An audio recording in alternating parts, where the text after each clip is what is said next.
What's good, YouTube? We watching. Was Mongral really, was Prime Mongral really that good? Shit, I don't know. We finna see.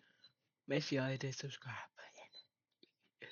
Alright, let's get into the video. Minute and 50 seconds because I forgot to record. Match just ended. Mongral and Dementos are going to take the champion. A 14-year-old has just taken over this tournament. And I was saying, like, how hard is their job? They just sit there and, like, promote G Fuel and talk about Fortnite. $1,000. All the props. On It don't get, like, Following boring, this tournament bro. win, Like, he damn, had so we gotta much talk about his momentum and sport. he was not going to let that go away. By the end of 2018, averaging anything less than 10,000 viewers would be a surprise, and he was beginning to enter his first prime.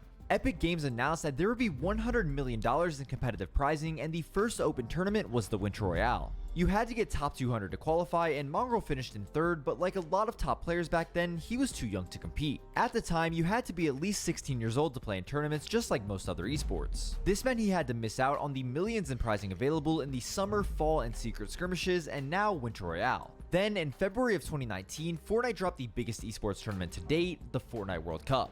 This was a $30 million tournament that would be hosted around the world, open for anyone to compete. And at the bottom of the announcement was a line that would change Mongral's life forever. To be eligible to participate in any Fortnite competition, a player must be at least 13 years old. Now that he was able to play in the tournaments, he was ready to show everyone just how good he actually was. Going into the World Cup, he teamed up with another one of EU's best players, Mitro. Nowadays, we all know how good this duo ended up, but back then, nobody knew what they were capable of. Needless to say, they got off to a really hot start. Their first tournament together was the Lux Cup. It was basically a warm-up for the World Cup qualifiers, and not only did they win the semifinals, they won the finals as well after dropping a bomb in their last game. Not only was Mongral winning tournaments, he was streaming them for everyone to see. There were plenty of other good players, but nobody was doing it while live to tens of thousands of viewers. Heading into the World Cup, there was nobody with higher expectations than Mongral. And there was also one group of people that had really high expectations, and that was FaZe Clan. FaZe is one of the most recognizable esports organizations, and they decided to sign him right before the biggest tournament in esports history.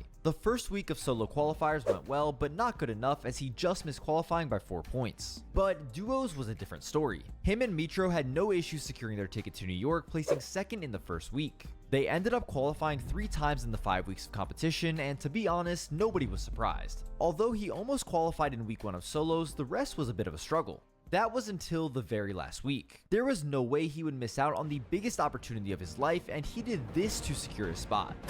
No way can you survive in this situation. Jamming himself underneath the structure, he might actually, his head might have been poking through the floor.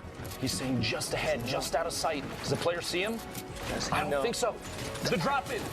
Gets the shot off and gets the elimination. Mongral literally putting on a clinic of why you need to pay attention to what's going on. Everybody, are you kidding me? Just fell. Picks up 3 balls. Launch pad, he's gonna launch pad up. Oh my goodness. Are you serious? 13 eliminations. There's still 4 players left, including him.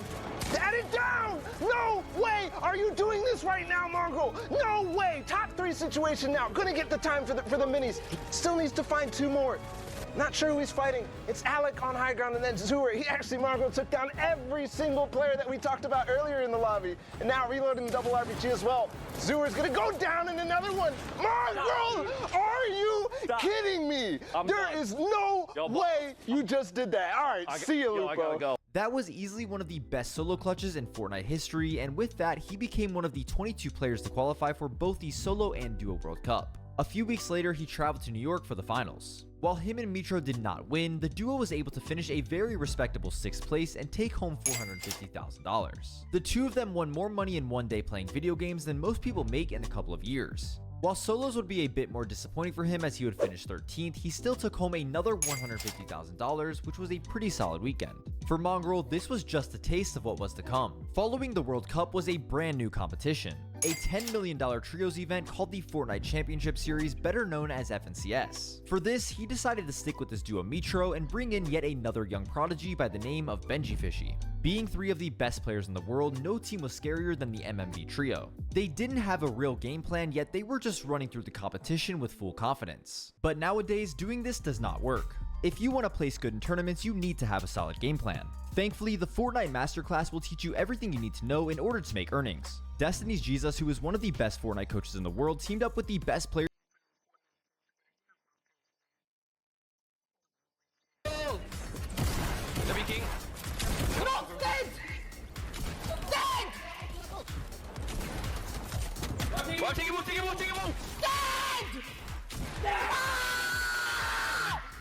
course, Mongral absolutely popping off.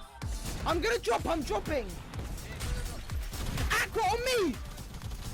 Go Aqua! Shit on! Shit on! Dance! Dance, bitch! Dance!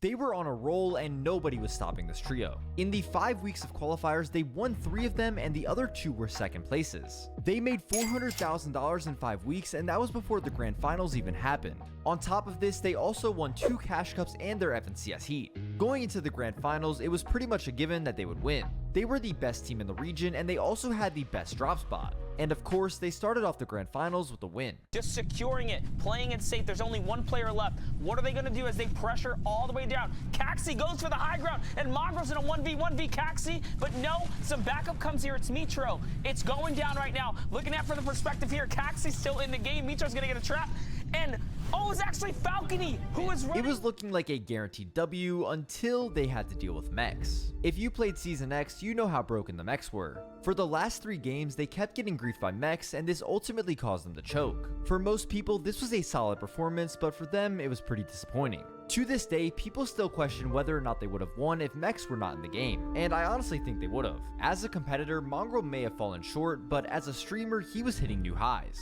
His streams were averaging close to 50,000 viewers, and he was the face of competitive Fortnite. The following season would go from trios to squads. He split up with Mitro and ended up playing with Benji Fishy, Nate, and Wolfies. Honestly, they did not look like a team that had potential to win an FNCS. Their placements together were mediocre and they barely scraped by to make it to the grand finals. Then, out of nowhere, they had their best performance of the season and placed second, falling just short of their first FNCS title. Being so close, you'd think the success would continue, but this was the beginning of his first downfall. Over the past year, Mongral had undoubtedly been one of the best players in the game, making hundreds of thousands of dollars. But 2020 would see him decline as the new players began to surpass him. Chapter 2 Season 2 was duos, and instead of playing with his World Cup duo Mitro, he chose to play with Benji Fishy. With these two teaming up, you'd expect them to get top 5, if not win every tournament, but it was quite the opposite. Although they were solid when it came to cash cups, FNCS was a bit different. The first qualifier went well as they finished in second, but after that, it was all downhill. They were playing worse and worse every week before getting 15th place in their heat and missing the grand finals. 2 players of their caliber failing to qualify was honestly pretty shocking.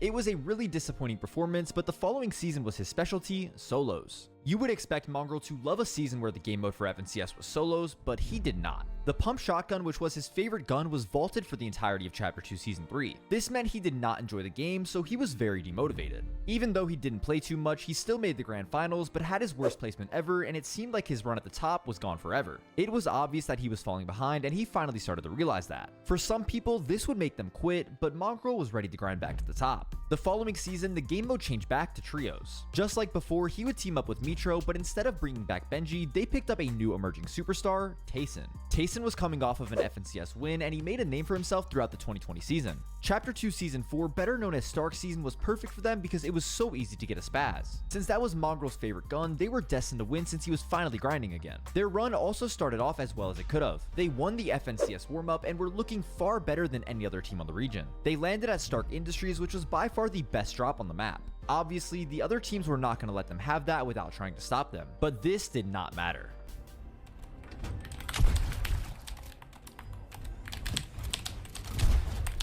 Nice. So easy. Go for it. Get the fuck out! You fucking washy boys! Don't ever fucking contest me! Because you'll get 1v3 like that! Week after week after week, they continued dominating any team that tried to contest them. During this era of Fortnite, being contested and still winning tournaments was unheard of, but they were doing just that. And the thing is, half the time they were not even trying. Mongral and Mitro were constantly trolling, and Tayson was the only one who took practice seriously. I'm just making sure I don't really die though. Hold up here, please. We're in the game. Ooh, Tayson wants to do the God IGL. Do we listen to the IGL, Tayson? Let's have a think about this though. I think we listen to Mongral because he has the most kills right now. Yeah. This one, which one? Oh, let's go! Where are we going, boys? Where are we going? By the time the FNCS Grand Finals rolled around, the trio had enough respect to be uncontested. With the best loot in the game, they had no intention of losing this tournament. Let's go! 1 HP. Nice.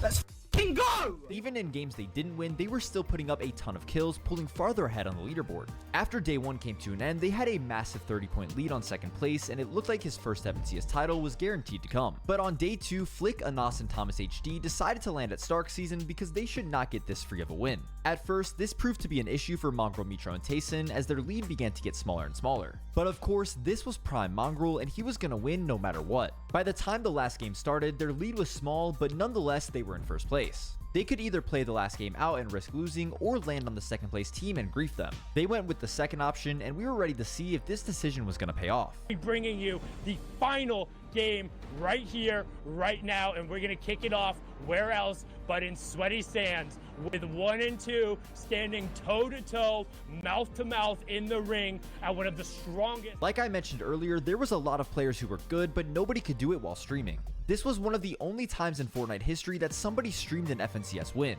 Because of this, throughout the weekend, Mongral broke almost every viewership record, and it was well deserved. Once again, he was on top of the world, but somehow, this was the last time he would ever reach this point. After winning his first FNCS, he began to have a steady decline. He would fail to place highly and then struggle to find good teammates, which was an endless cycle that continued until he finally decided to hang it up. For almost 2 years, we did not see him on Fortnite until the release of Fortnite OG. With the return of OG, Mongral also came back to the game that he once loved. He instantly fell in love with the game and got the itch to compete again. Eventually, him and Mr. Savage started to play again, and they made the grand finals in their first season back. While their end goal was to qualify for the FNCS Global Championships, they ultimately fell short. But with trios returning and Mongral fully locked in, is there a chance that we can see him enter a third prime and win yet another FNCS?